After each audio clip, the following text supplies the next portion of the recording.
frecuencia respiratoria se define como el número de veces que una persona respira en un tiempo de un minuto. Por lo general, se tiene que medir cuando él o la paciente esté en reposo, contando el número de respiraciones que se dan en el momento que se eleva el tórax. Como características de la respiración, el aire que es tomado por las vías respiratorias es llevado hacia los alvéolos pulmonares, donde se toma el oxígeno. Posteriormente se va a dar un intercambio gaseoso para expulsar el CO2 o el anhídrido carbónico.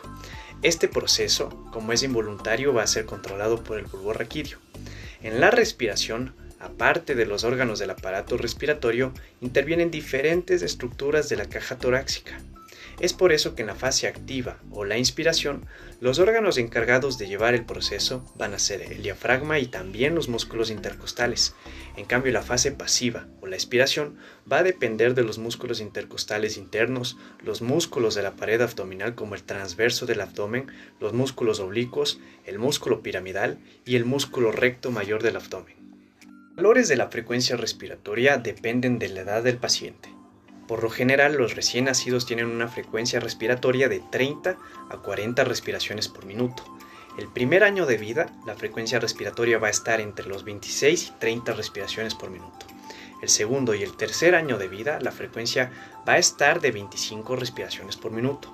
Entre los 4 y 8 años, la frecuencia respiratoria va a estar entre los 20 a las 25 respiraciones por minuto. En la adolescencia, los valores pueden ir entre los 18 y 20 respiraciones por minuto. Y en la edad adulta, la frecuencia respiratoria puede ir entre 14 a 20 respiraciones por minuto. Y con una pequeña variación, en la cual los pacientes de tercera edad pueden tener una frecuencia respiratoria de 14 a 16 respiraciones por minuto. El paciente tiene que estar lo más cómodo posible y sin alertar ni decir que vamos a tomar la frecuencia respiratoria, contaremos los movimientos de elevación del tórax. En un tiempo de 30 segundos vamos a contar las veces que se elevó el tórax y el resultado lo multiplicaremos por 2. Posteriormente registraremos los datos e interpretaremos según los hallazgos.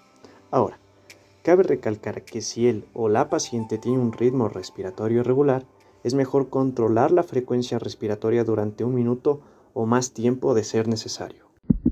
El pulso es un movimiento arterial generado por los latidos cardíacos y sirve para la medición del mismo. Son los latidos del corazón que generan que las arterias se expandan o se contraigan al tiempo que la sangre circula por el organismo. Por lo tanto, la cantidad de pulsaciones entregan información acerca del bombeo de este órgano y a través de este se puede detectar si existen ciertos problemas o patologías.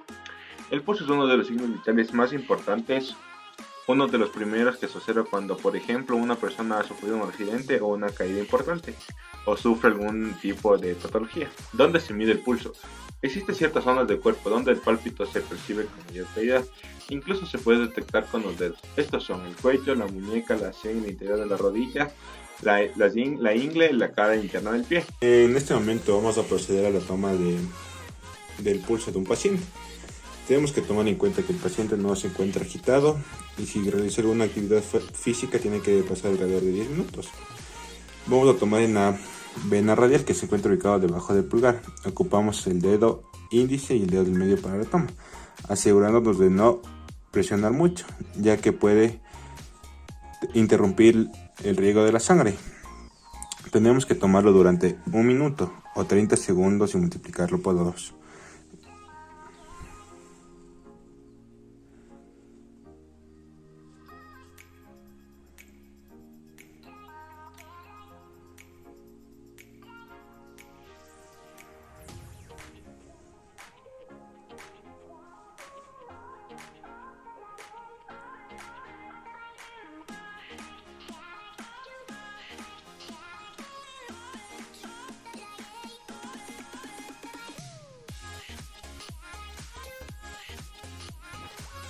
Listo, las pulsaciones en medio minuto del paciente fueron de 40 y si las multiplicamos por 2 son de 80 y eso nos quiere decir que está en un rango normal para su edad.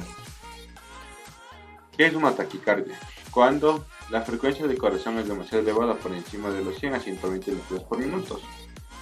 Depende de muchos factores personales como puede ser la edad, el peso. Hay diferentes tipos de taquicardia, desde la fisiológica que ocurre sin presentar alguna patología en situaciones de estrés o de ejercicio físico, hasta las patológicas que pueden oscilar desde leves hasta muy graves. ¿En qué consiste una bradicardia? Es una situación en la que el corazón late de forma lenta, al igual que una taquicardia. Su relevancia puede variar, depende del caso, desde insignificantes hasta muy graves. En caso de que denominemos bloqueo o incluso el paro sinusal, al igual que ocurre con la taquicardia, la función del corazón puede resultar ineficaz, si bien ahora sería por motivo contrario. Afortunadamente, tanto como la taquicardia y la bradicardia tienen un diagnóstico y tratamientos eficaces.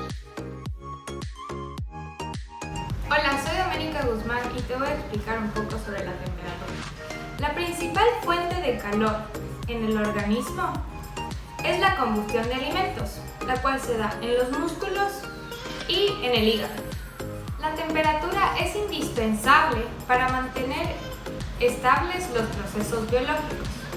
La misma que es regulada por el centro termorregulador del hipotálamo. Esta se puede tomar en axila o ingle, boca y en el recto.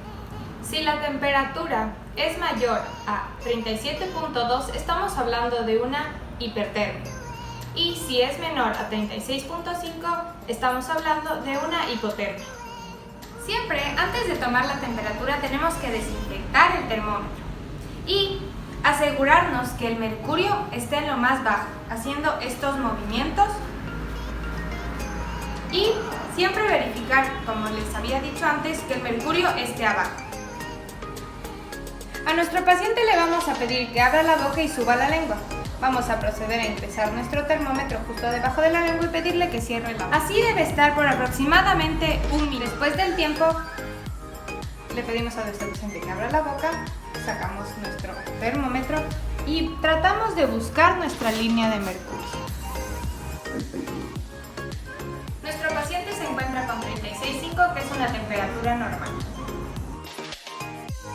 La presión arterial es la fuerza de la sangre al empujar contra las paredes de las arterias, y cada vez que el corazón late, esta va a bombear sangre directamente a lo que son las arterias.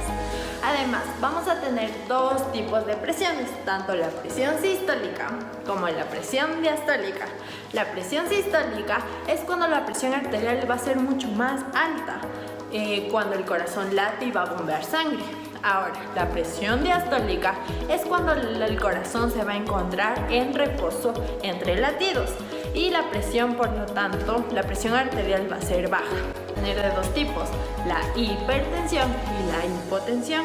La hipertensión es cuando la presión arterial esta va a subir, y mucho más cuando la presión arterial no va a ser controlada. Pueden llegar a tener algunos trastornos, como pueden ser accidentes cerebrovasculares, aneurismas, insuficiencias cardíacas, infarto de miocardio y enfermedades renales crónicas.